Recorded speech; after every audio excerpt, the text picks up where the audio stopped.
Mike O'Donnell pavoneia-se pela quadra, o próprio estandarte da autoconfiança juvenil, ensaiando arremessos como se fosse a reencarnação de Deus no esporte. Ele é o astro aclamado, o monarca deste feudo provinciano, e se regozija despodoradamente nesse status. Seu técnico, um sujeito encanecido chamado Murphy, aparece para diverti-lo a domar seu ego monumental antes da partida crucial.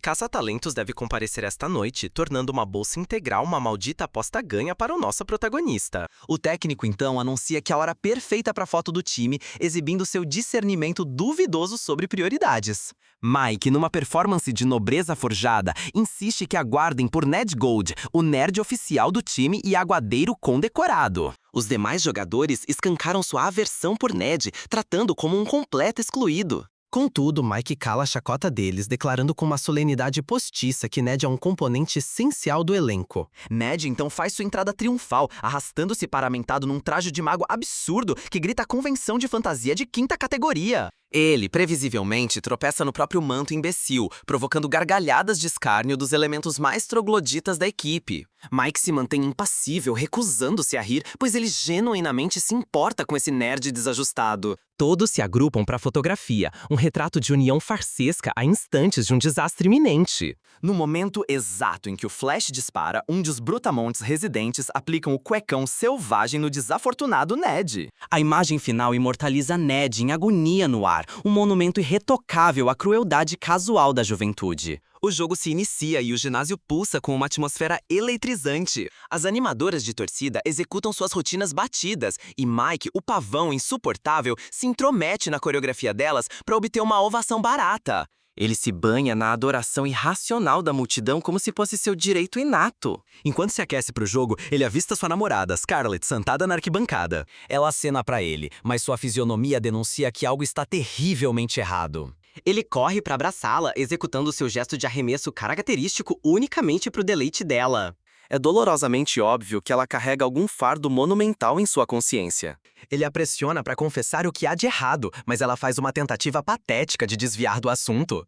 Mike não engole a desculpa dela e insiste em saber o que realmente a perturba. Ela por fim desabafa, e a revelação o atinge com a força de uma locomotiva desgovernada. Ele parece completamente atônito, suas funções cognitivas travando ali mesmo, em plena quadra de basquete. O apito inicial soa, mas a mente de Mike tá à deriva numa tempestade de merda monumental de crise pessoal. Ele simplesmente permanece ali, um retrato da inércia, batendo a bola de forma ausente enquanto se afoga em sua própria convulsão interna. Seus colegas, seu técnico e toda a plateia reunida o encaram como se ele tivesse sofrido um colapso mental absoluto. Ele então observa Scarlett, a personificação da tristeza profunda, da eufória da porra do ginásio. Nesse instante, ele comete o ato mais profundamente transformador de toda a sua existência. Ele arremessa a bola de basquete às cegas por sobre o ombro, um floreio grandioso de imprudência pura. O ginásio inteiro suspira em uníssono e quase se pode ouvir o caderno do caça-talentos se fechando sobre o futuro dele.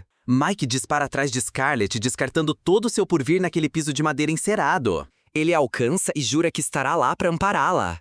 Ela, o pilar da sensatez, tenta contra-argumentar, recordando-lhe o futuro brilhante que ele está fodendo de forma magistral. Mas ele a silencia de modo grosseiro, insistindo que o filho ainda não nascido agora representa a totalidade do seu futuro. É uma declaração supostamente nobre vinda de um completo idiota que não faz a menor ideia da magnitude do seu sacrifício existencial.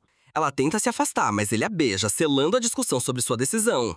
A narrativa salta para o presente, onde ele desperta como um homem de meia-idade, exausto pela vida. Que revira-volta cruel do destino, evoluir de um galã adolescente para um clichê ambulante da crise de meia-idade. Ele está morando de favor na mansão ofensivamente opulenta de seu melhor amigo, Ned. Ned, o nerd de fantasia, outrora alvo de chacota, agora é um magnata da tecnologia com grana para mandar todo mundo se fuder. Ele permanece um esquisitão socialmente inepto, usando orelhas pontudas de vulcano, mas sua fortuna colossal compensa sua estranheza. Durante o de jejum, esses dissecam o desastre total e absoluto que é a existência atual de Mike. Scarlett, sua agora ex-mulher, e uma mulher no limite da sua porra de paciência, o enxotou sumariamente de casa. Seus próprios filhos consideram sua presença tão tóxica que mal suportam dividir o mesmo teto com ele.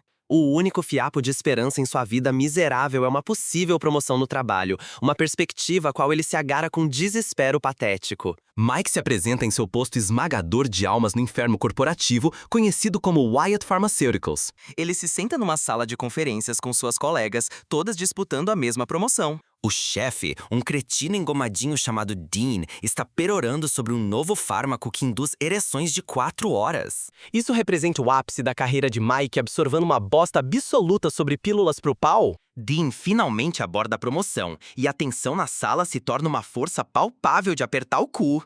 Com um sorriso doentio e arrogante, Dean declara que a promoção foi concedida a uma novata, mais jovem e atraente. As mulheres explodem em comemoração enquanto Mike permanece sentado, total e completamente fudido das ideias. Ele desperdiçou 16 anos miseráveis de sua vida naquela merda de empresa. A mulher que levou a promoção trabalhava lá a uma fração do tempo dele. Assim que a sala se esvazia, Mike confronta seu chefe imbecil. Dean, com desdém, gesticula para que ele atenda a uma ligação, uma manobra de poder clássica de um canalha completo.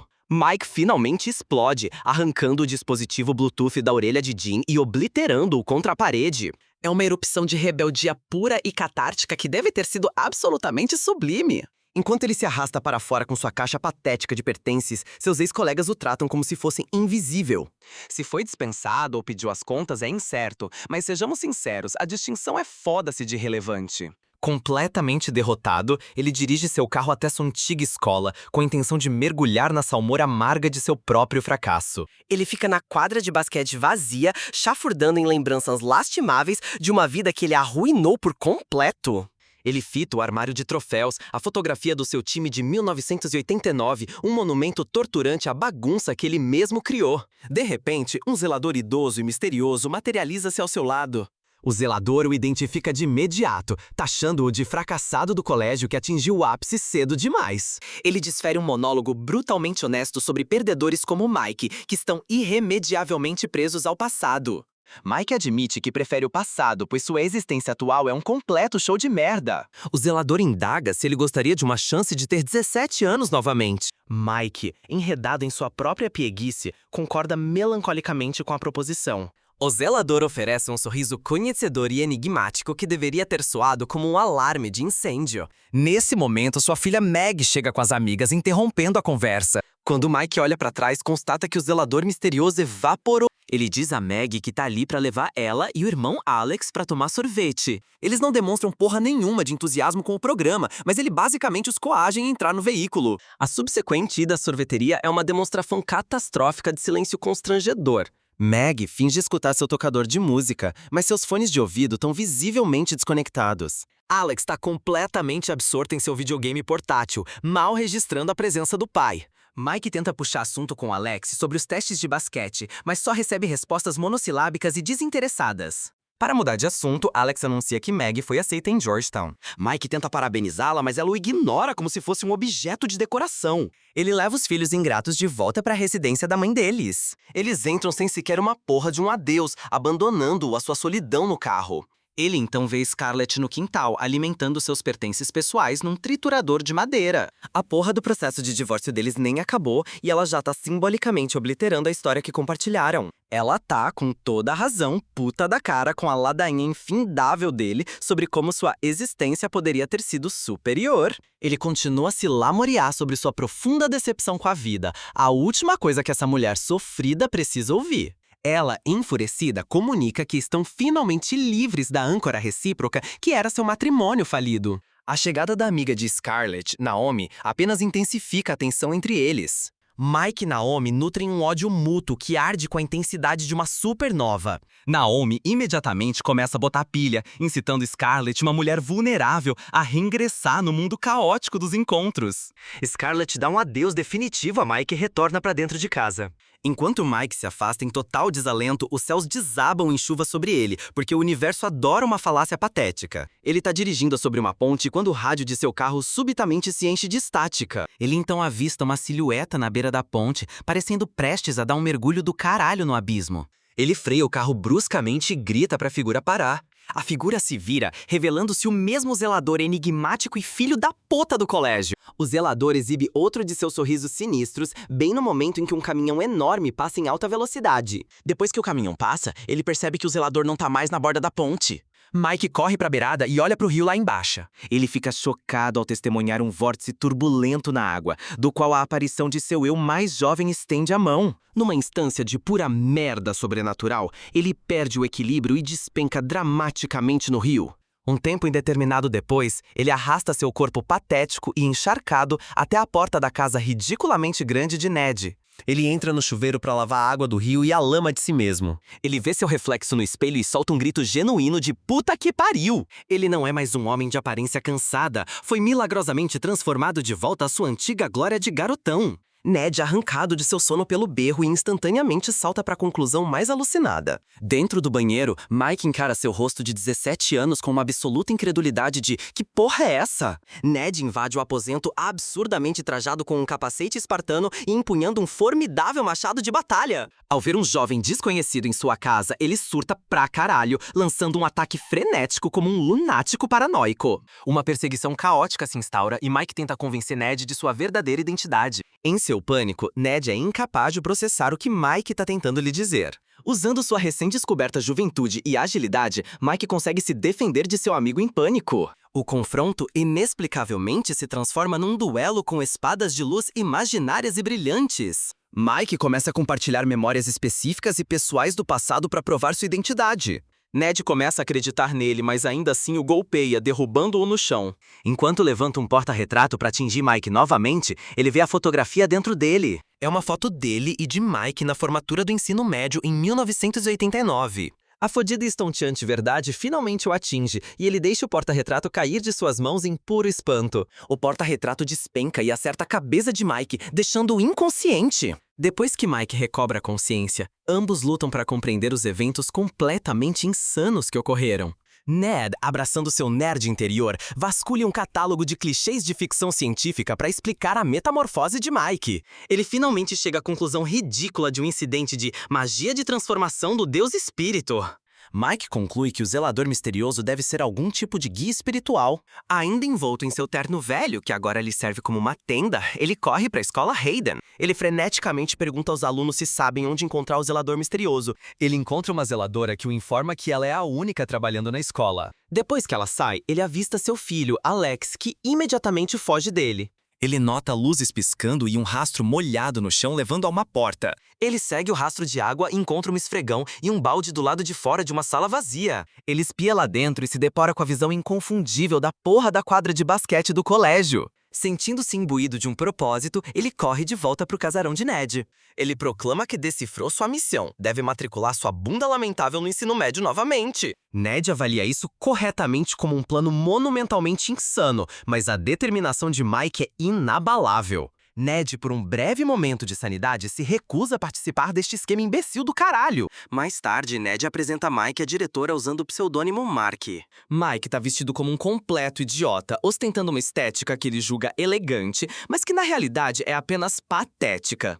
Ele está genuinamente alheio de que emular o estilo de um membro de uma boy band fracassada é um erro catastrófico de julgamento. A caminho da sala da diretora, Mike esbarra em Stan, o valentão da escola. Assim que Ned vê Jane, ele fica instantaneamente encantado por ela. Cortesia da mentirada magistralmente forjada por Ned, Mark ganha admissão oficial na escola Hayden. Ned tenta desajeitadamente flertar com a diretora e Mike precisa arrastá-lo para longe. Navegando pelos corredores, Mike se torna um alvo instantâneo de chacota devido às suas escolhas de moda de merda. Reconhecendo que seu amigo parece um bobo da corte, Ned orquestra uma reforma de guarda-roupa desesperadamente necessária. No dia seguinte, Mike chega à escola num carro esportivo caro para criar uma impressão de riqueza. Ele tá vestindo roupas novas e estilosas, e sua aparência atrai a atenção dos outros alunos. No momento em que ele pisa no corredor, o sinal toca e uma maré de humanidade explode. Ele é sacudido por um mar de estudantes que não poderiam se importar menos com o novato.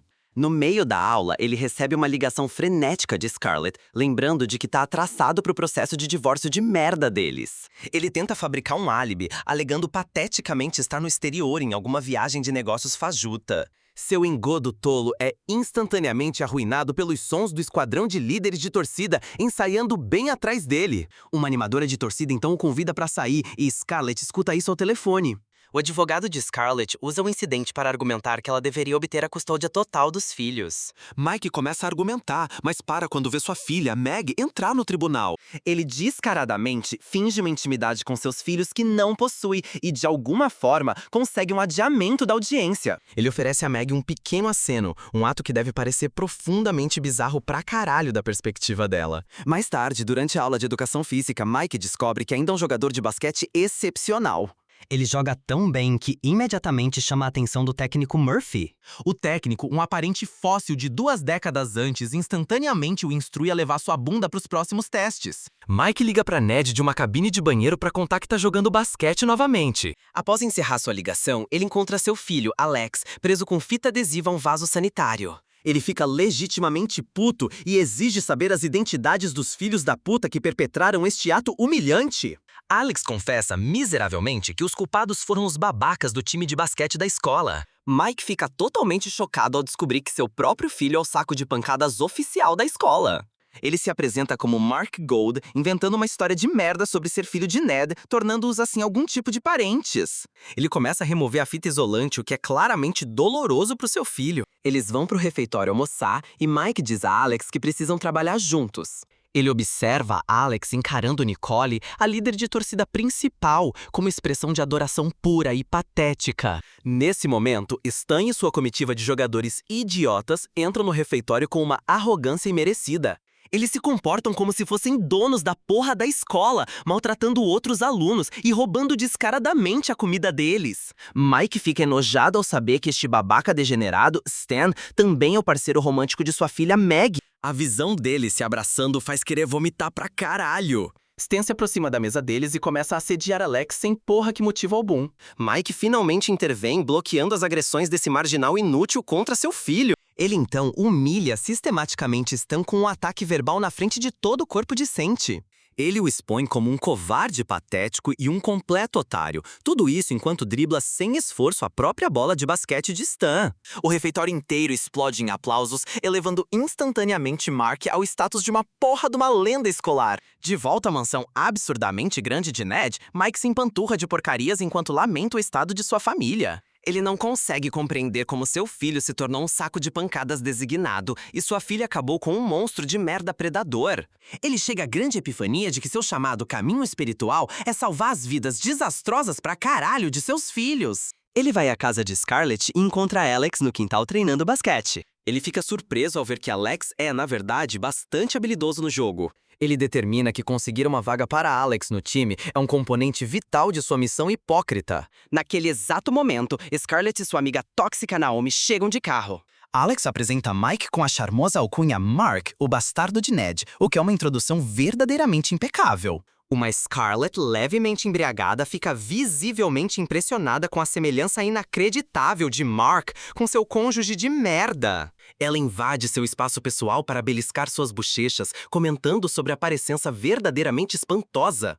Naomi, sempre a harpia prestativa, a afasta enquanto aconselha a arranjar um caso sem sentido pra superar a porra do Mike. Mike, sob o disfarce de um acidente, arremessa uma bola de basquete diretamente no rosto de Naomi com precisão milimétrica. Ele então desfere um sermão mal disfarçado, repreendendo-a por encorajar uma mulher ainda casada a agir de forma irresponsável. No dia letivo seguinte, ele entra numa sala de aula e flagra Stan e Meg envolvidos numa sessão de amassos pública e nojenta. Ele calmamente o separa e se senta no meio. A lição da aula foca na abstinência, um tópico que Mike defende com o fervor de um crente fanático. Ele desfere um sermão zeloso defendendo a castidade universal entre seus colegas adolescentes. Seus colegas reagem com uma mistura de divertimento e perplexidade. A professora, uma pragmática, entende que esses adolescentes movidos a hormônios são incapazes de tal contenção. Para promover o sexo seguro, a professora passa uma caixa de preservativos, o que claramente deixa Mike desconfortável. Stan, sempre o modelo de classe, avidamente pega uma grande quantidade para seu uso pessoal. Mike santimoniosamente declara sua isenção, proclamando que só se envolverá em relações sexuais com a mulher que ele genuinamente ama. Ele se perde em seu próprio discurso, pontificando que a intimidade é exclusiva para casais que buscam ter filhos. Por um instante, ele esquece seu disfarce de adolescente e fala poeticamente sobre o êxtase profundo da paternidade. As alunas parecem comovidas com seu discurso e começam a devolver os preservativos. Stan pega ainda mais camisinhas antes de forçar violentamente seus lábios nos de Meg num beijo repugnante. Esta violação pública é a provocação final para Mike, que explode num acesso de fúria justa. Ele se atira sobre Stan, iniciando uma briga caótica no meio da aula de educação sexual. Mike leva uma surra completa e todo o espetáculo humilhante é documentado por um mar de celulares. Mike, completamente mortificado, é arrastado para a sala da diretora, acompanhado por seu pai fictício, Ned. Ned faz sua entrada trajado com o que ele erroneamente acredita ser um conjunto sedutor, preparado para encantar a diretora Jane. Suas investidas românticas esquisitas falham catastroficamente, deixando Jane totalmente indiferente. Mais tarde, Mike vai à casa de Scarlett e a encontra se preparando para cuidar do jardim. Ela lhe mostra o quintal e explica seus planos para aprimorar o jardim. Ele escorrega e a chama por seu apelido íntimo, Scar, quase arruinando a porra toda da sua farsa.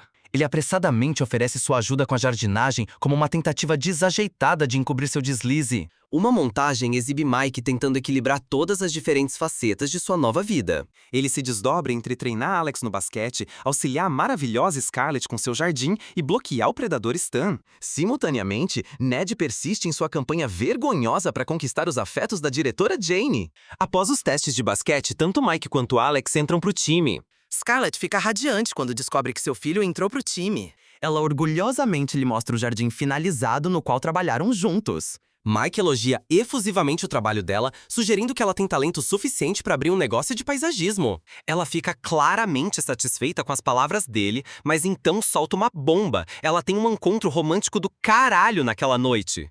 Ele a observa no espelho enquanto ela pratica sua dança. Ele pede que ela o ensine a dançar e eles compartilham um momento íntimo. Ele pergunta se ela acredita que uma reconciliação com seu marido idiota seja sequer uma possibilidade remota. Ela expressa uma certeza resoluta de que o casamento deles chegou ao seu fim definitivo e irreversível pra caralho. Alex entra e os interrompe, claramente confuso ao ver sua mãe dançando com outro aluno. Alex anuncia a chegada do acompanhante dela, revelando que ele não é ninguém menos que Dean, o ex-chefe canalha de Mike. Mike está positivamente incandescente de raiva e tenta convencer Scarlett a desistir do encontro, mas ela não se deixa persuadir. Assim que ela parte com aquele imbecil degenerado do Dean, Stan chega para buscar Meg para uma festa. Testemunhando sua família inteira marchar em direção a desastres separados, Mike comanda Alex e parte em perseguição. A festa acaba sendo numa pista de boliche local.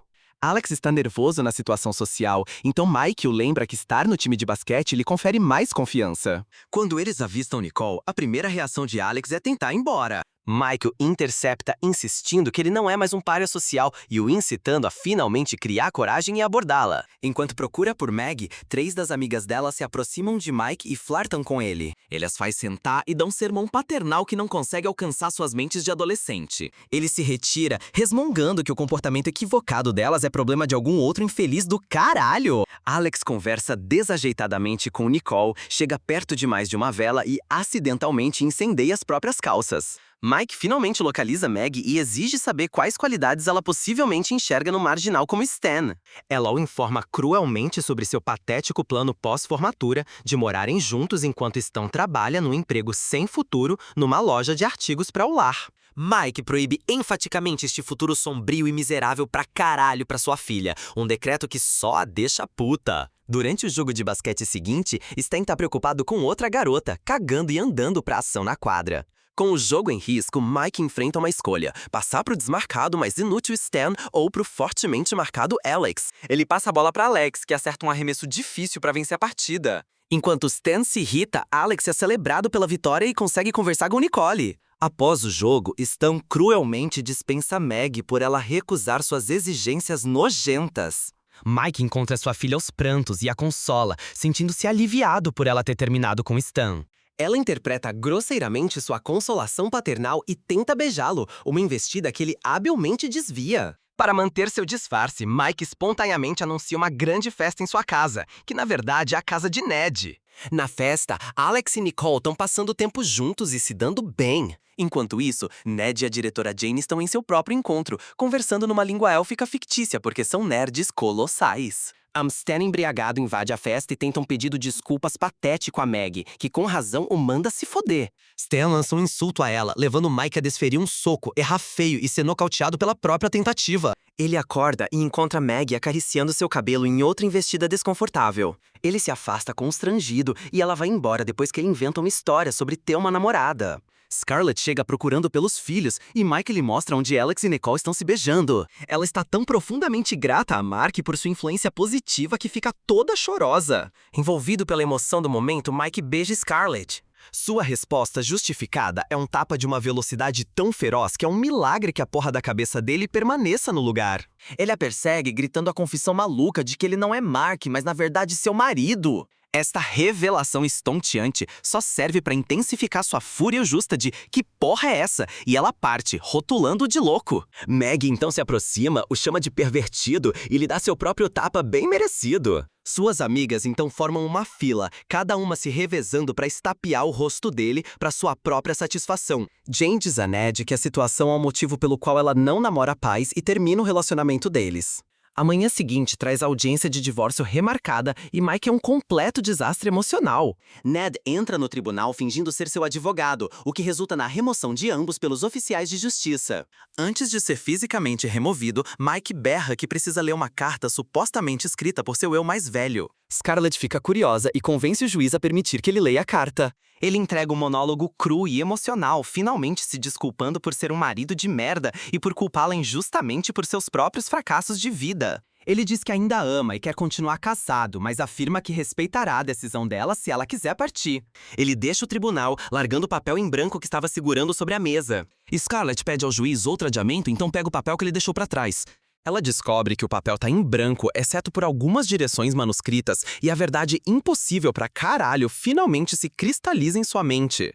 Mais tarde, enquanto folha seu antigo anuário do colégio, ela encara a fotografia de Mike de 1989 e todas as porras das peças se encaixam. O dia do jogo do campeonato chega e a situação toda parece um déjà vu nauseante de 1989. O mesmo caça-talento está na plateia e o técnico Murphy conta com Mike para garantir uma bolsa de estudos. Pouco antes do jogo começar, Scarlett e Meg chegam. Ned localiza a diretora Jane e eles se reconciliam através de uma exibição mútua de sua profunda nerdice. Quando o jogo começa, Mike olha pro lado e vê Scarlett nas arquibancadas. Ele faz o mesmo gesto especial de arremesso pra ela que fez 20 anos antes. Scarlett, agora compreendendo totalmente a situação insana, se levanta e começa a sair do ginásio. Ela está lhe aplicando um teste, uma oportunidade deliberada pra fazer a porra da escolha certa desta vez. Mike a vê saindo e sabe exatamente o que precisa fazer. Ele passa a bola de basquete pro seu filho, Alex, e vaza da porra da quadra em perseguição de sua esposa. Enquanto ele corre pra fora da quadra, o zelador misterioso observa e sorri, seu trabalho agora concluído.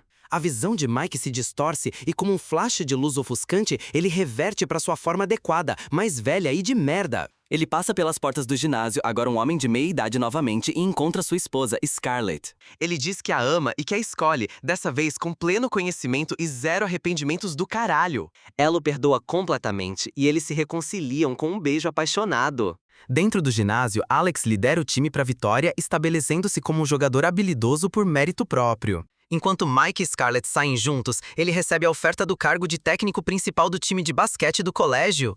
É uma conclusão excruciantemente sentimental, mas pelo menos o imbecil finalmente conseguiu consertar sua vida autossabotada.